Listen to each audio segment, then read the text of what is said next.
राम राम मंडळी. या नवीन जागेत मिळून जायला जरा वेळच लागला. आयुष्यात एखादी गोष्ट करायला घेतलेली ती बंद करून ती पुन्हा नव्यानं सुरू करायचं खूप अवघड असते. पण हे परत सुरू स्वतःलाच करायचं असतं. तसंच मी पण ती गोष्ट नव्यानं सुरू करतोय. भले क्वालिटी चांगली नसेल, पण माझ्यासाठी मोठा टास्क हा होता की सुरुवात करणे. आणि रोज 1% जरी इम्प्रूव्हमेंट केली ना, तर एक दिवस 100% नाही, पण 90% क्वालिटीमध्ये बदल नक्कीच होतो. घर, संसार आणि मन जेवढं सावरून ठेवल ना, तेवढंच छान दिसतं. आणि विस्कळीत झालं की सगळं आवरता येत नाही. आणि हो, आयुष्य हे खूप मोठं आहे.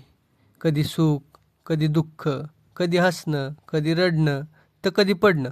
आणि उठून स्वतःचं अस्तित्व स्वतः उभं करणं म्हणजे आयुष्य. आणि मी हेच करतोय. आणि बघूयात हा प्रवास कुठपर्यंत चालतोय. आणि तुम्ही पण बघा. थँक्यू.